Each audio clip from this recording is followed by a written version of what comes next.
friends. Welcome to Beyond the Screen, the Family Connection podcast, where we explore ideas, tools, and conversations that help families raise curious, connected kids without relying on screens to do it for us. I'm Dr. Samantha Hayes, educator, parent, and founder of Beyond the Screen Families. And today I'm really excited because I have Ali with me from Wordplay Speech Therapy in Missouri. We were talking about a connection we had. It's kind of funny how you get connected with people. It's more of a small world than not a small world. But welcome, Ali. Maybe you can share a little bit about yourself, so everybody understands who you are, what you do, all of that. Sure. Hi. Thank you so much for having me. I'm really excited to be here. And I love your podcast. I listen to it all the time and use tips for my own kids. So, yeah, I'm Ali Manahan. I'm a mom and a speech language pathologist of over 15 years. And like she mentioned, I am the owner of Wordplay Speech Therapy, and we're located in Missouri, and specifically O'Fallon, Missouri. And we also see kids virtually throughout Missouri as well. And I also offer parent consultations throughout the United States and parent courses related to speech and language. Awesome. So today we're going to talk about connecting with kids through books without relying on screens. I just have to tell you this. I was recently, this is so poignant. I was recently in a school and was almost in shock when the teacher didn't read for story time out of a book. Yeah. She pulled up the screen and that was the way she was presenting the story. And I'm dating myself and going to share how too old I am. But I was like, wait, what's happening here? Like, Yep. what? Where's the book? I've seen this too, unfortunately. Yeah. And I think, I probably don't realize this also is happening in our homes. Like, the screen is replacing that touch feel connection experience that happens with a book. Yeah. I mean, I always say any reading is better than no reading. So if Yeah. that's where you're Yeah. starting, then that's where we're starting. But kind of our goal of this conversation today is to help families figure out how we can replace those screens with real life books. Yeah, because reading is that connection, right? It's connection, it's curiosity, it's language, all built into like one small tiny package. Yeah, it's so much more than just sitting and reading. And Uh-huh. I think a lot of families think about, okay, I need to read and or read to my kids in order for them to learn how to read. And yes, that's part of it, but our kids also don't just learn through osmosis of us reading, right? There's a lot of steps for kids learning how to read. And there's so many more things that our kids learn from books than just actually the act of how to read. What a great point there. Like there's so much more than just the act of reading. Yeah. I don't think I ever intentionally thought about Yeah. that piece. Even though it's like you know it, right? Like you know it as an educator, I know it, but I've never actually thought about that. So what a good point. Yeah. Um, so let me ask you a question. How do you see reading aloud as a tool for more than just literacy? Since we're on that whole talk right Yeah. now, how is it more than a tool for just literacy? So, I mean, obviously, I'm a speech therapist, Mhm. so I'm looking at the language and the speech component of things. And I find that books are actually a really great way for our little kids to practice back and forth conversational skills. So, Mm, when they're first learning how to talk, us as adults can like lean in, raise our eyebrows, and have them fill in a word at the end of a familiar sentence to get them to participate without always asking question after question after question, right? Like, what's this? mhm, What's that? What's this? mhm, mhm, Um, and if we fill in like very hungry caterpillar, he was still hungry. We're giving our child that opportunity to know when to take their turn, and that's early conversational skills. mhm, So I think mhm, that's a big one. And then as our kids get older, books are a great way for practicing storytelling, right? So many parents say to me, when I pick up my kid from school, they can never ttell me what they did at school. Like I say, mm. "What did you do today?" And they're like, "I don't know." I mean, all kids do that, right? Yes. So I always suggest that they practice retelling skills with Mm, books first. So if they have difficulty retelling a story after you've read a book, then they're not going to be able to tell you what they did at school or maybe why they're fighting with their sibling because they can't mhm, go back and recount the steps of things. So mhm, books really help us learn kind of like that story order too. mhm. Is it as simple, like, is it as simple as asking a question after you're done reading related to that for the retelling? Or do you have like a different recommendation? Yeah. So, I mean, you can do that, certainly. I also sometimes will read the book and then I'll say, okay, now you read it to me. Oh, And yeah. they read it, right? Yeah. It doesn't Yeah. have Yeah. to be actual reading the words. And I let them flip through the pages so they can have the visual cue of seeing what the pages are and kind of read the story to me that Uh-huh. way. Uh-huh. Um, and we reward that they're reading, even if they're not actually reading, right? But we're giving them Yeah. that confidence and that boost of like, oh, this is fun, and I can do this. Yeah, I love that. That's such a great tip. I've never thought about that. Like my daughter would always read and my son reads now. Yep. But I've never thought about how that connection plays into them being able to retell too, and then the skills that can transfer to other aspects of life. Yeah, and I Um, mean, as we grow older too, then it's writing a story, right? mhm, Our mhm, ability to write an essay and things like mhm, that. Those are all foundational skills that we learn when we're young. mhm, mhm. Yeah, such a great point. I love what you were initially saying too, about the other things, the little nuances we can do when we're reading. I'm an expressive reader. I love that. That's I the love best. voices. I love, and my husband will always be like, "Oh, mommy's a good reader." And I'm like, like you are too. You're just a different reader, right? Like, and the kids need both of us. But I've noticed my daughter, who's 7 now, when she's reading, she'll read something and then she might get to the end and then she rereads it because she wants the voice to sound different, and like Yeah. just those little skills, the raising the eyebrows, like you said, or like the way you change your voice intonation, like all of those things help develop literacy in our children and that fluency with literacy. And perspective taking too. Like that's what she's doing is she's reading it and then realizing, oh, there's different characters that have different perspectives. And one person might feel mad while the other Mhm, person is happy, and you're going to mhm, change your tone of voice for that. mhm. Yeah. Wow. Yeah. Okay. So now let's go to something we briefly touched on when we started too, but like, why is it so important for kids to have the hands-on experience with real books? Especially because like we're in this digital age, right? Yep. Yep. And a lot of stuff is on computers for our kids and tablets for our kids at school too. Yeah. Yeah. Yeah.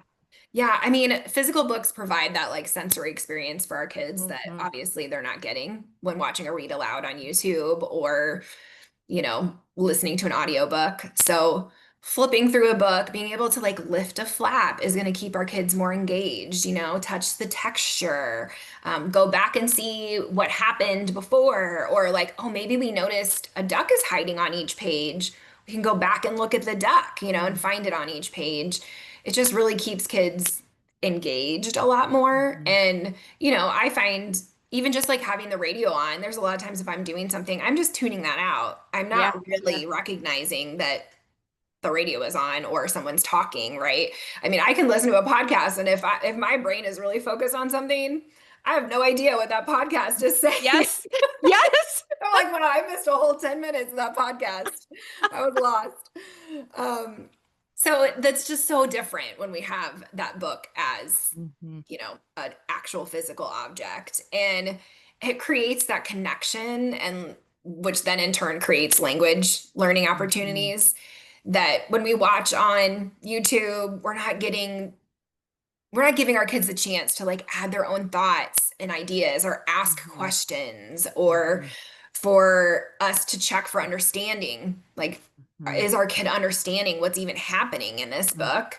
You know, and we're reading real books, we're pointing to the vocabulary words, and that's so important for our language delayed kids to really like show them and say the word at the same time.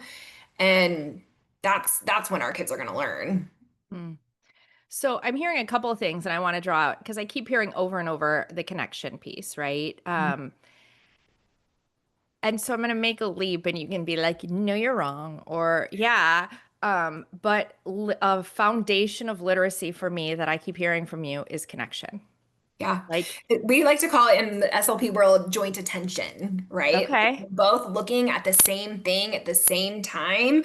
That's a foundational skill for language in general. And Hmm. then having that connection, we're going to learn so much more if we're connected to the person that we're learning from, right? Hmm. Just like if you have a teacher that you really didn't like and then you had a teacher that you really loved, who do you feel like you learned more from, right? Right. You're going to Right. attend more to the person that you feel safe with and you feel like cares about you. Uh-huh. And we don't get that from TV and screens. Right. Right. No, no, it's pretty cold. Yeah. That's why there's other issues cropping up with the increase of screens, like other issues because there's a lack of connection. Um, the other thing that I just heard you talking about and is the intentionality um, with what we're doing. So, and you mentioned with language delays, but I even do it with my daughter. Like when she's reading and she's making up words instead of reading what's on the page, or like she's adding in consonants. R's, L's are her favorite to add in, and she changes the whole world word. And I say to her, I'm like, whoa, whoa, whoa, go use your finger, right? Like, Yeah. Reading and along. the adult you talked about, like, especially with language delays, like the intentionality of pointing things out and emphasizing different parts, how powerful that is for learning. Yeah, drawing your attention to what the kid is interested in too. And Hmm. you don't know what they're looking at if they're watching a TV show, but versus in a book, they're going to point to what they're Hmm. interested in or the word that they don't understand or can't sound out, right? Hmm. Hmm. Yeah. Yeah. Yeah. Okay, so what do you notice? Because you post sometimes about what literacy and story time and all of that can look like. Um, and it's not necessarily kids sitting quietly Right. reading a book. Yep. That's what we think it should look like in our head. And in Yep. reality, you've got like a kid flopping around. Um, but what do you notice about kids' attention or their engagement when we step away from screens during reading and are actually partaking in that like story time, that reading with an actual book? Yeah. I mean, I think the biggest thing is it can be interactive, which is then going to in turn create connection and more Hmm. language skills. I think also we all, as parents, are guilty of, always having our phone next to us and responding and things like that. And that's something that I've had to consciously say, like, okay, I'm not going to look at my phone, whether I have a message or not, or, turn it on focus so that you're not getting notifications on your watch. Because if you're lost and you're gone, then they're gone. Yes. Yeah. So, I mean, yes, our kids can learn from educational programming, like I'm never going to make a parent feel guilty for letting them watch some TV in moderation, right? This is all about moderation. Balance, balance, balance. Yeah. But nothing is going to replace a real life interaction with you, right? Mhm. You're your child's favorite person in the whole world. Mhm. So having that time together is really when they're going to learn, and stepping away from the screen is really going to help build those important skills for future school Mhm. success. Mhm. Even if they're floppy. Yeah, even if they're floppy. I mean, I think that that's probably the number one things that parents tell me is like, okay, they're rolling around on the floor or they run away, or like the second I open and I read the first page, they're gone. And that's something that I love to do as an SLP is kind of figure out, okay, let's problem solve this. Like, Mhm. why won't your kid attend to a book, or how Mhm. can we get them to attend to a book utilizing what works for them, right? Uh-huh. And being able to figure out what motivates my clients to read is fun for me. Like, I love a challenge. Uh-huh. So Uh-huh. I love that every kid is different. And so sometimes if a kid is bouncing off the walls and they will not sit for a book for more than 5 seconds, then we're going to do that together. We're going to actually think about how can we incorporate motor movement into the book time, you Mm. know? Mm. Um, Hmm. So, like, I have a kiddo that loves his spinny chair. He's on the spectrum. He loves his spinny chair. Typically, he won't just kind of sit and look at a book with me. And so, what I've done to kind of build interest in books is he spins on the chair, we stop, we read a page. He spins on the chair, we stop, we read a page. And now he's reading books with me. So, we Mm. had to start there to Yeah. get where we are now. Yeah. But now he's actually reading the book, which is really amazing because he went from just Ah. literally only saying, I want to being able to read a whole book about space, which is his favorite topic of all time, but is really cool in a year. Wow. Yeah. Wow. I mean, Yeah. talk about like meeting kids where they're at, right? Like, Yeah. I love this story because it's like we we have this expectation, um, but maybe we need to meet kids where they're at, and then gradually release responsibility and gradually release like so that Yeah. then you've got a kiddo who's like doing it on their own. Yeah, I Um, mean, we can't go from A to Z, and I yeah. think that that's what a lot of times we expect our kids to do. Like, if they're not sitting and reading for more than one page, we can't expect them to do that, right? Hmm. So, how can we build to get there? Maybe it's they love music, so we're reading books with a lot of rhythm and rhyme, or they absolutely love ABCs and they want to do ABCs for everything. So we're going to actually read ABCs of space, ABCs of art, and then we're going to expose them to new vocabulary because those are the things that they're interested in. Hmm. So, like, kind of jumping off that, just taking it a little step further, like, how do we keep kids interested? Like, you've given a couple of examples. How do we keep kids interested during story time if maybe they're not? Yeah, yeah. I mean, I think that's a big thing that parents are struggling with, I would say picking the best book for your kid is probably the number one easiest thing to do. Hmm. So, um, picking books that don't have really long paragraphs or are their favorite topic, and really just throwing away what we expect reading a book to look like. That's not always going to happen. They're not always going to want to sit in your lap or, you know, just sit and listen for the whole thing, right? We want to let them participate. And I think that's a big part of it is letting them participate in reading in whatever way that they can, whether it's pointing or saying a word or pushing a button on an AAC device. Um, and really thinking about book time more like play time, Hmm. you Hmm. know? Interesting connection there. Yeah, trying to, make silly character voices like you Uh-huh. mentioned, or let them read the book to you, that sort of thing. Like Uh-huh. relinquishing control is a Uh-huh. big thing. That's hard. That's hard to Yeah. do as a parent, because you get right. You start out as a kid where you have no control, really. I mean, that's how it feels, right? And you get to this like adulthood phase, and then you're the parent, and Yeah. like, Except our kids crave control and that's yes, what yes, they want. They want control. So I yes, also like let them pick out the book, yeah, like and if they pick the same book every time, that's okay. yeah, We might be bored about it, but they're clearly not. So yeah. if they're still interested and engaged, think about maybe how you can talk about things on that page differently than you have before. Instead of like naming all the nouns, we talk about what things are or animals are doing, Mm-hmm. or Mm-hmm. Mm-hmm. talk about adjectives and things Mm-hmm. like that. Mm-hmm. So naming all the nouns, I went, um, how can parents respond creatively without it feeling like a lecture or a chore or like me who's like naming nouns, you know? Yep. I mean, and everybody does that. That is all parents' natural inclination is to name nouns. But I will say the thing I always say is we can't make sentences with only nouns. Mm-hmm. Mm-hmm. So Mm-hmm. I say that a lot. But I think what's really important is following your child's lead during book time, which really means whatever they're interested in, that's what we're going to talk about. So, and if they just want to flip through the book and just look at the pictures and they don't even want to read it, that's okay. Like, Mm-hmm. as long as you're getting that engagement and they're staying with you, and then maybe the next time they'll let you read a page or two pages. Um, or, if they want to build Legos while you're reading to them.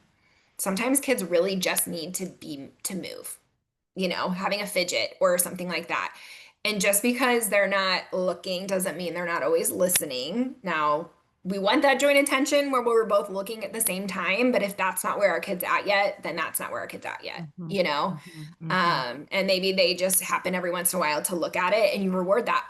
You looked at the page, you know, mhm, like really give mhm, them that encouragement. mhm, But really forcing our kid to sit still and read a book is the last thing that they might want to do. And it's really not fun for anyone. mhm, And I always say, if you're not having a good time, they're not having a good time. mhm, mhm. So if you're miserable sitting and reading this whole long, like I'll say some of the princess books, the paragraphs are so long. I got all of those out of my kids' bedrooms. I was like, I am not really willing to read this 30-minute story before bedtime. So get in the boot.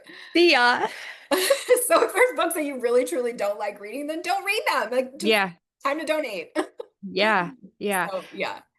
I love the taking the lead part because I like honestly with so much in life it's getting rid of screens even, right? If you let your kids take the lead and explore instead of like screens in general, we tend to hand them to kids because we are like, "Oh, I need to keep you busy. I need to," right? Like that's why Yeah. we're giving it to them. But if you let your kids like step back and be bored in the moment and take the lead, it's crazy what can develop. Like the other Yeah. day, my Yeah. daughter, because we'll watch sometimes like some National Geographic or something like that. And we've been watching about the Taranga Zoo. Mhm. And she turned our living room into the Taranga Zoo, like Yeah, I love that. I love animals all over the place. And I was like, whoa. Well, and I Um, think what I love about some of your stuff too is like you're just giving the prompt, right? Like this is just the yes, prompt of what to yes, do.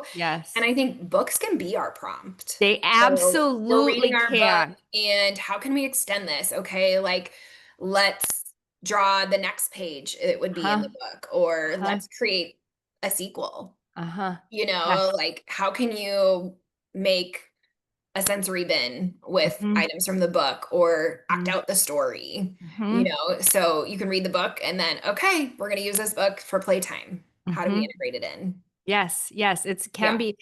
When I teach enrichment or anything, I always have literature that goes along with what we're teaching because of that exact thing. Like the book leads into all of this other fun stuff. And like, I love helping kids see the connection of literature and fun, right? Like, Mhm. Yep. they can jointly coexist. Yeah. And I mean, they're going to just extend their language skills. And the more, for me, like I said, my language kids, the more practice we have with that same vocabulary over Yeah, and over again is going to be beneficial for them. yeah, Yeah. yeah. So, so I love like story time is just an integral part for us in our family. It's an everyday nightly routine, so much so that we do have a family movie night, and on movie nights we don't read because it goes too late into the night, right? Mhm. And every single night, my son on a movie night, he's like, "Are we gonna read?" Oh, Right? I Are we? love And I'm that. like, "Buddy, it's so late." Like, and I'm like, "I will read to you first thing tomorrow morning." But how can parents make story time like that routine so that because I'm not about like eliminating screens. Let's balance, right? Balance. So how do we Right. make it so it's a routine with that real world engagement piece and kind of like wrap it all together? Yeah. I mean, I think incorporating that book time into a time of day that you are going to look forward to together with your Mhm. kid is important. So for some people, it might not be right before bed because your Mhm. fuse is shot, you're tired, you've been talking to people all day. Like that might Mhm. be the last time. I personally loved reading a book to my kids before bed. That was our calm down time. Yeah, yeah. But it could be okay, first thing when our kids get home from school during snack time, you're reading a book when they're eating a Mhm. snack. Mhm. Or if you really don't read with your kids at all yet, then think about okay, maybe Sunday breakfast. Like Mhm. when we're eating pancakes, we're going to read books together. So just, you know, start with one day a week that you can kind of consciously think about this is how we're going to integrate book time into our schedule. And again, when it's going to work for you. Like you're not going to Mhm. feel rushed, you know, which is Mhm. hard as a parent. Mhm. We're It always is. rushed. There's always Yeah. something to do. Um, but you know, even like just throwing a book in your purse and when you're waiting somewhere, you're waiting for dinner. You go out to dinner. we're going to bring books at dinner time, Uh-huh. be portable depending on the book, but, um, just what feels right for your family and when you feel like you can squeeze it in. Uh-huh. Yeah. I love that. I love that. Like and start small, right? If you're not doing it already, start small. Start with one day a week, one opportunity, like make it doable. Because anything we try to do, if we like go out of the gates and we're like, I'm gonna do this every single day for it just Right. doesn't work. And then we're Yeah. overwhelmed, and then we're like, that doesn't work for my family, so I'm not gonna do it again, or I'm not gonna do that fad diet again, or whatever it is, right? Like, Yeah. so that start small, integrating it intentionally into some piece. That's a Yeah, I think powerful. too, also just having books accessible for your kids. Yeah. Like our books are in the living room and not just in the bedroom. Mm-hmm. Or, even like if you're potty training your kid, have potty training books in the bathroom. While you're sitting in the bathroom, you're going to be talking about potty training through reading books. Uh, Yeah. so some of that where you might naturally just pick up a book, or your kid might naturally pick up a book and bring Yeah. it to just having that exposure to it. Yeah. And you, like, you're bringing up naturally, it's such a good point, is there are literally books about everything. Yeah, oh yeah. So if you're trying to like work through something with your child, there's literature to support that. Yeah. And it has done wonders for my kids. For Yeah. example, my oldest had a lot of separation anxiety when she was younger. And 3 at drop off was really rough.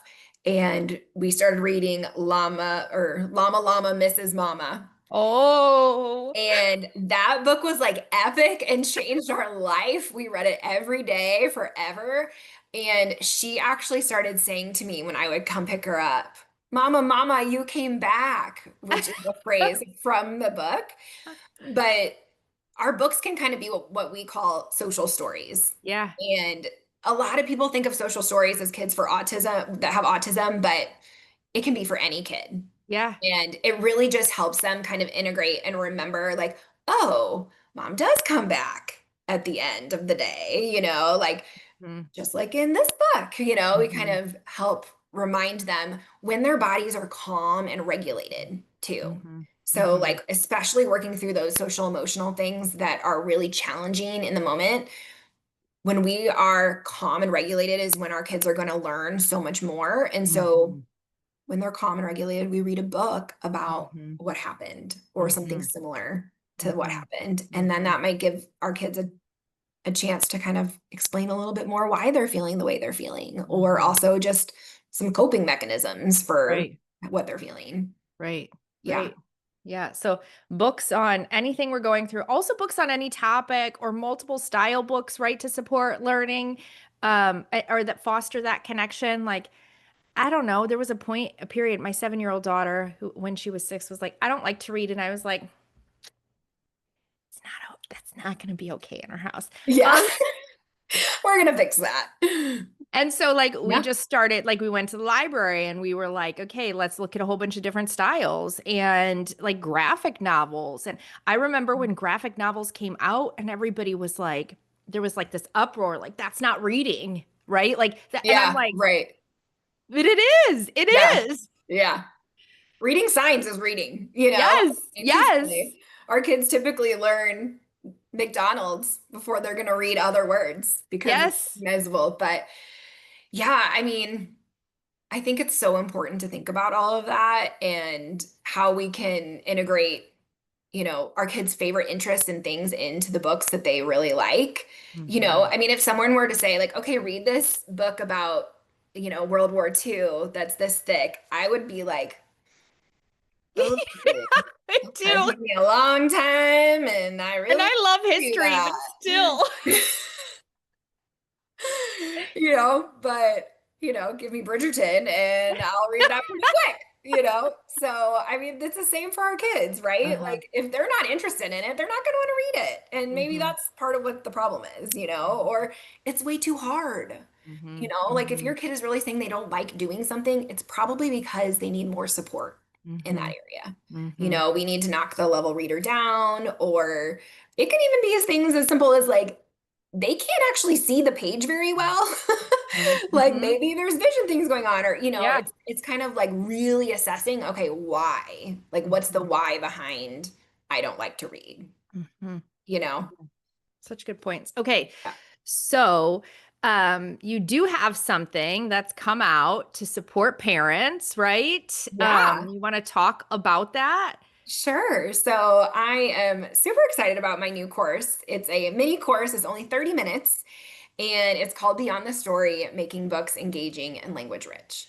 So basically, I kind of take all of my tips and strategies for making books fun and problem solving through all of those.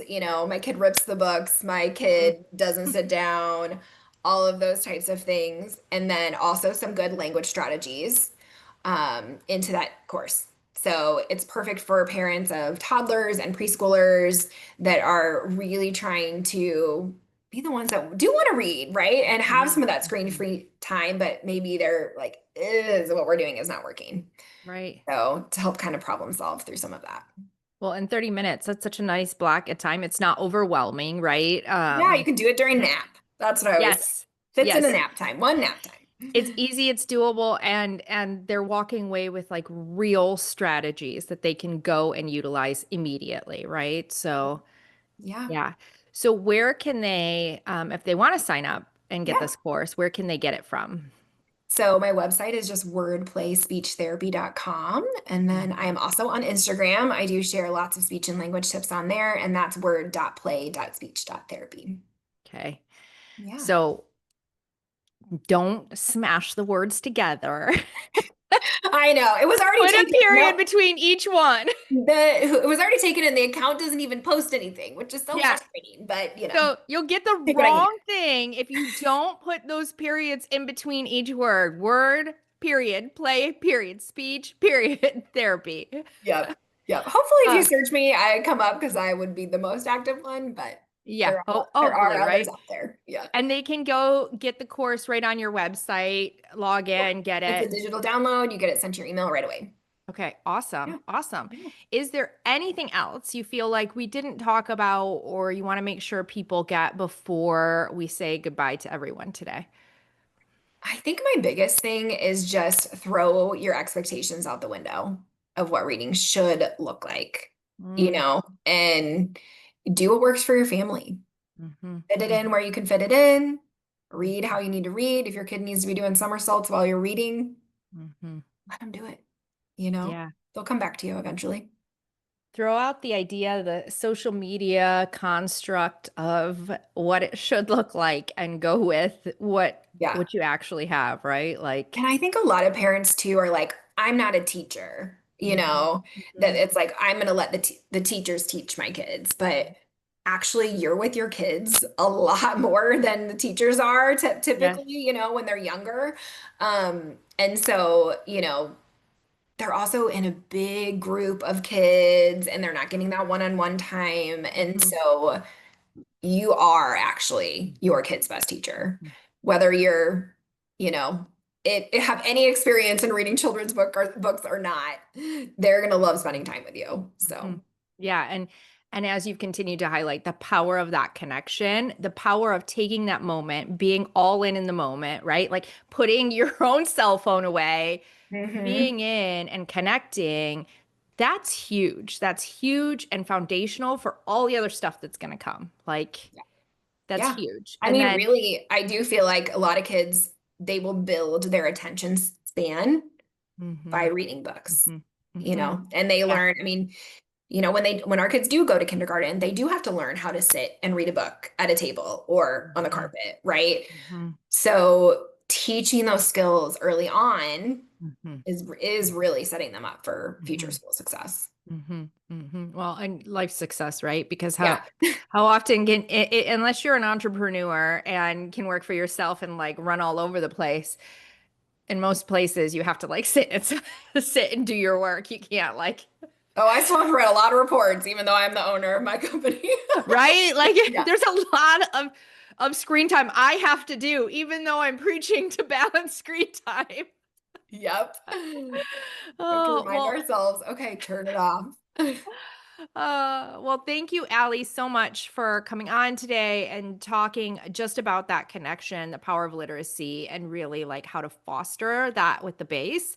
I really appreciate all that you have to share. And I hope that we have some families who go sign up for your course and grab it because I think there's a lot of rich information in there that they can take and just immediately begin using Yep. to No make that. printables. You don't Yeah. have to like make anything or buy anything as long as you Yes. have a book, a couple of Yes. books.